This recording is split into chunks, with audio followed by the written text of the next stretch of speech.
Oi, Sadi, boa tarde para você, para todos que nos acompanham aqui na Globo News. O ministro dos Transportes, Renan Filho, fez esse anúncio em relação a esse curso gratuito que o Ministério dos Transportes pretende lançar.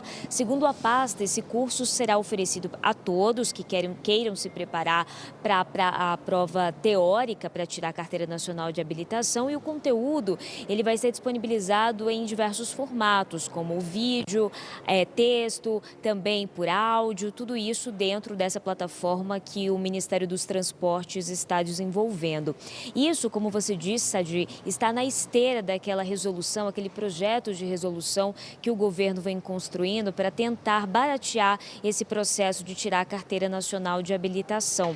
As provas, tanto a prova teórica quanto a prova prática, continuarão sendo obrigatórias, mas a preparação para elas que teria, então, alterações. Para a prova teórica, por exemplo, o candidato poderia se preparar da forma que acha melhor, então não precisaria fazer aquelas aulas obrigatórias teóricas ali nas autoescolas. Então ele poderia utilizar, por exemplo, esse aplicativo que pretende ser disponibilizado pelo Ministério dos Transportes. E para a prova prática seria feita toda a preparação com os instrutores autônomos, então também não precisaria da autoescola. Segundo o ministro dos Transportes, Renan Filho, as autoescolas continuarão existindo sem nenhum problema. A questão é que aquele pacote obrigatório de aulas não seria mais obrigatório. Isso tudo seria alterado por meio de uma resolução, então não precisaria de um projeto de lei que seria analisado ainda pelo Congresso Nacional.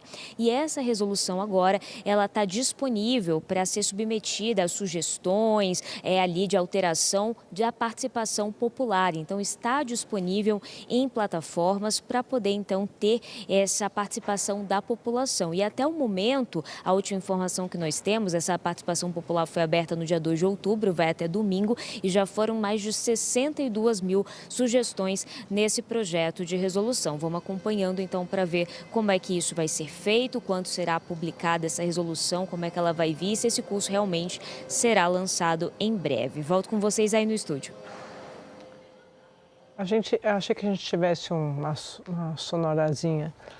Essa é uma discussão também popular, né? Uma agenda de governo popular, que pega, as pessoas entendem. A gente está falando de segurança pública, CNH também, uma pauta do dia a dia das pessoas, Flávia.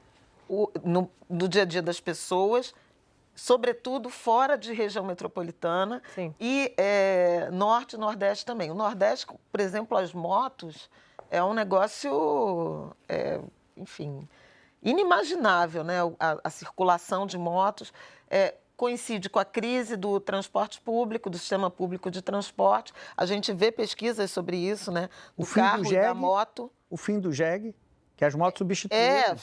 Esse até já há algum tempo, né? Moto substituindo o jegue. Mas a forma como o transporte público se deteriorou e essas decisões objetivas, de que eu chego mais rápido, eu não fico esperando, não me exponho, tenho muito mais eficiência, inclusive para quem trabalha informalmente, né? Para quem tem um prestador de serviço. Contar com o transporte público de tão má qualidade é perda de produtividade do trabalho. Então, as pessoas aprendem por conta própria, muitos menores de idade, inclusive, já pilotando moto, a gente vê isso nos municípios do interior, e essa medida ela vai em linha com isso, de minimamente oferecer algum tipo de formação, né? Para ter o direito a dirigir, mas sem o custo, que é absurdo, 3, 4, até 5 mil reais por autoescola e emissão de habilitação. Pelo interior, a gente vê que ninguém tem habilitação, gente. Então, esse choque de formalização pode, inclusive, reduzir uma outra dimensão, que é a violência no trânsito, né? Esse é um ponto importante. Boa tarde, Sadi, amigos, assinantes. No assunto anterior, estava se falando a partir da fala de um ministro, a gente quase fez uma conferência sobre o mercado de trabalho, né? Que as coisas estão interligadas. Aqui a gente está falando dessa carteira de habilitação, digamos assim, patrocinada pelo governo, e também vamos tocando em vários aspectos de mercado de trabalho, de saúde pública, Os motociclistas respondem por uma porcentagem gigantesca em traumatologia, atendimento de emergência hoje em dia, porque sofrem muito acidente, são pressionados pela carga de trabalho para fazer entrega rápida, então realmente eles colocam a vida em risco trabalhando, isso impacta o sistema público de saúde, impacta a vida das pessoas, eles perdem a vida ou ficam impossibilitados de trabalhar, dependendo da gravidade. E tem uma outra discussão ainda nesse emaranhado de assuntos que se chama Brasil, que é uma questão de prioridade. Né? Moto ainda é transporte de combustível fóssil. A gente não tem um transporte público que faça com que as pessoas recorram a aplicativos para chegar no trabalho a tempo. Né? O transporte de massa no Brasil sempre foi sufocado. Desde Juscelino Kubitschek, quando ele escolhe fazer o desenvolvimento nacional em cima de 4, ou de 6, ou de 8 rodas, ele vai largando a ferrovia. Um país com as dimensões do Brasil tinha que ter desde sempre apostado nas ferrovias. Se você pegar exemplos de 2 outros BRICS, como a economia deles se beneficia do fato de eles terem uma malha ferroviária importante. A China e a Índia. É crucial para a paisagem desses 2 países a malha ferroviária, uma feita pelos próprios chineses e outra ali ainda ao tempo do Império Britânico. Então tem uma série de elementos ali que impacta roubo de automóvel, status, poluição, saúde pública. Enfim, o Estúdio I pode se tornar numa série de conferências sobre aspectos da realidade brasileira, porque está tudo interligado de uma maneira que às vezes a gente nem imagina, né? Não, e é uma certa vietnamização do transporte no Brasil. Acho que todo mundo já viu aquelas imagens dos sinais, dos semáforos no Vietnã, no Sudeste Asiático, aquela quantidade inacreditável de motos passando entre ônibus muito pouco numerosos, muito precários, etc. O Brasil está caminhando nessa direção. Quer dizer, não adianta acreditar que você vai obrigar as pessoas a andar de ônibus que são ruins, caros, demorados, inseguros, perigosos. de várias maneiras. As pessoas raciocinam. Aí você tem ali a possibilidade de comprar uma motocicleta, que não é tão caro assim. O combustível consumido pela motocicleta, embora seja um combustível fóssil, em quantidades bastante reduzidas em comparação ao automóvel, você se desloca muito rapidamente. Imagina, se você é um autônomo, você consegue prestar mais serviços durante o dia se você se deslocar de motocicleta. De carro não dá, porque é muito caro e tal, de ônibus eu não vou chegar, vou comprar uma motocicleta. É racional. Pessoas respondem a incentivos e durante muitas décadas o Brasil concedeu esses incentivos às pessoas. Ah, mas ela tem que tirar uma habilitação. Ah, mas a habilitação custa R$4.000, eu não vou tirar a habilitação. Eu vou andar sem habilitação pela cidade. Pessoas respondem a incentivos. Da maneira que você organiza a sociedade, elas acabam reagindo e buscando ali as melhores alternativas para a sua realidade, para a sua vida.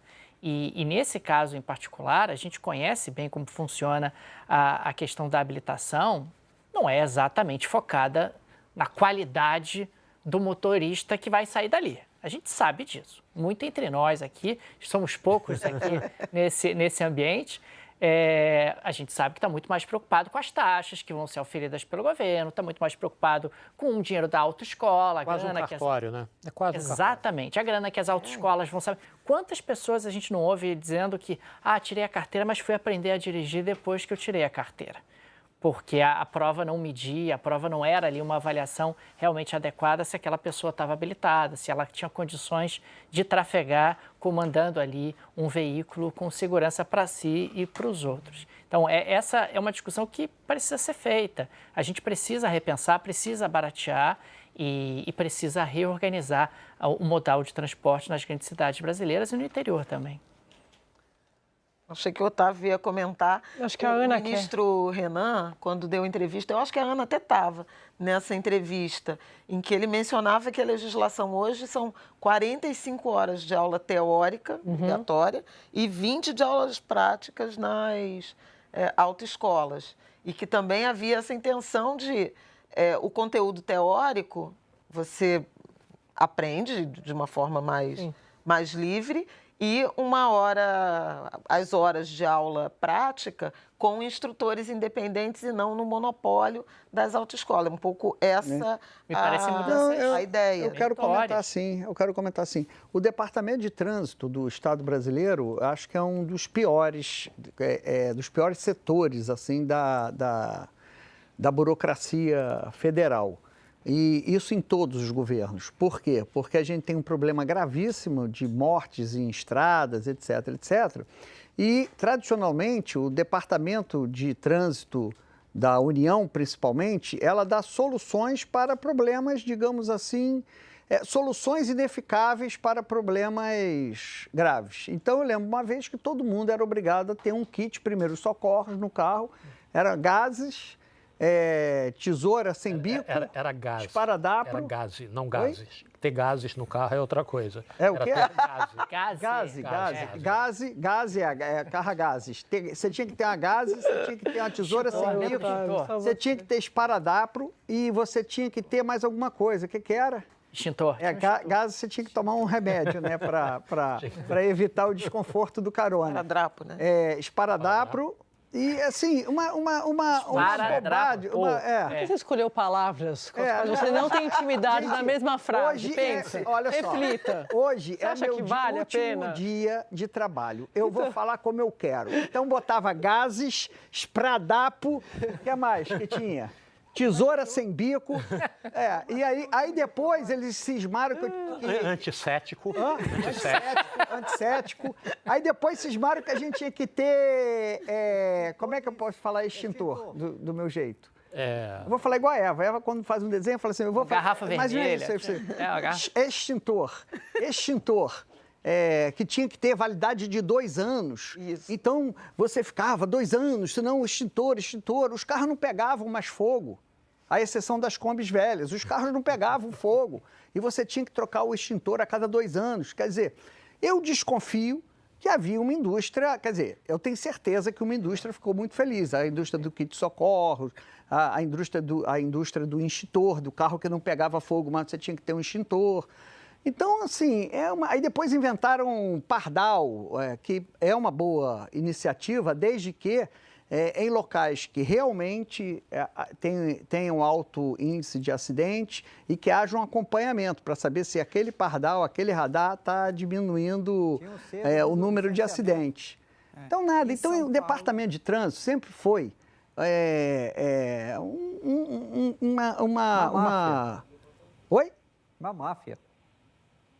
Máfia. Falou? Até aqueles selos, lembra? Tinha aqueles selos. Tinha os de selos. licenciamento. Selos, Todo ano você tinha que ir lá fazer o licenciamento. Vistoria. Gastava um tempo danado. Ia lá, vistoria. Vistoria. Flávia falou de vistoria. Uma vez licenciamento. São Paulo tinha uma vistoria ambiental também. No Rio chegou a ter No Rio também. O Rio foi o primeiro a ter, que enfiava um negócio no cano de descarga e via... Até ali, quando funcionava, Ana, tudo bem. Mas tinha um que era assim... A pessoa ficava lá no posto assim, aí você chegava com o carro, ela falava assim, pisca, pisca, aí falava, viu o jogo ontem do Palmeiras, não sei o que, aí você ficava igual um imbecil lá, aí ela falou assim, esguicha a água, aí você esguichava a água, a pessoa não estava nem olhando. Pô, era uma idiotice, mas era uma idiotice, os itens, Agora aí não via se seu pneu estava careca, se seu freio estava funcionando, se o amortecedor estava na validade, e ficava lá, esguicha, tudo assim, né, os berros, esguicha, seta da direita. Isso aqui no Eu Rio, nem né? olhava. Em outro lugar podia ser um pouco diferente. Talvez seja diferente. Pô, era ou não era, Flávia? Fala a verdade. Toda sexta-feira aqui no Eu Chuí, passei por isso. você tem o stand-up melhor me dar férias Não, logo. vamos deixar o Otávio Farol, sozinho nessa. alerta, né? Era isso mesmo, era bem assim. Não era? Bem assim. Era isso, bem gente. assim. Pô, grana. Pô, e aí Agora eu quero essa... discordar num ponto.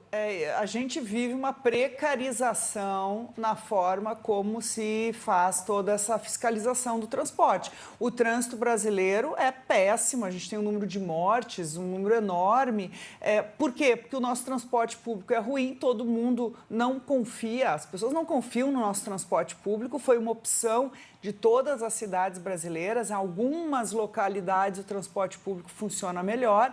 A pessoa, quando desce na parada de ônibus, se for uma mulher à noite, vai querer pegar uma moto aplicativo para chegar em casa, porque ela não quer caminhar sozinha, porque ela está correndo riscos enormes. Então, isso também é uma precarização que fala da segurança. E o que a gente vê? Aí acaba com o DPVAT, que realmente é uma taxa horrível de pagar, mas ajudava o SUS, especialmente no caso das motos de pessoas não habilitadas que causam muitos acidentes. Agora, a não habilitação ocorre porque é muito caro ter habilitação. O governo, ao invés de baratear a habilitação, quer acabar com o teste. Eu não sei como as pessoas vão aprender a dirigir sem fazer uma autoescola. Esse teste gratuito que o governo vai criar é apenas teórico, que é muito importante, porque as pessoas não sabem usar uma rótula, não sabem a direção não agressiva. Então, a gente está vivendo uma precarização exatamente porque se criam taxas caras, máfias que controlam essa habilitação mais cara e o problema é que nós estamos no trânsito todos os dias e temos que lidar com trânsito perigoso, agressivo e pessoas não habilitadas conduzindo. Então, eu vejo o governo tomando uma decisão de simplificar ao invés de conseguir baratear um processo que é importante de uma habilitação correta de um condutor que anda pelas ruas do Brasil. Quem pediu? Valdo, né, Carlos? Você falou, Valdo. Não, rapidinho. O problema é o seguinte, sempre que você tem uma indústria econômica ali que acaba se aproveitando de um setor que é muito regulado, quando você vem com algo novo, a reação é muito forte porque vão perder mercado, né? E, geralmente, quem opera contra, está operando contra o interesse da população. Na linha do que a Flávia falou, principalmente nas cidades médias e pequenas, essa medida do governo vai ter um efeito ali de reduzir custos enorme, né? Então, acho que tem que tomar cuidado com esses lobbies aí, dizendo que isso não vai funcionar, não vai dar certo, tudo mais. Já vimos esse filme antes, no passado, de setores que reagem a medidas que são necessárias por conta de reserva de mercado. Andréia.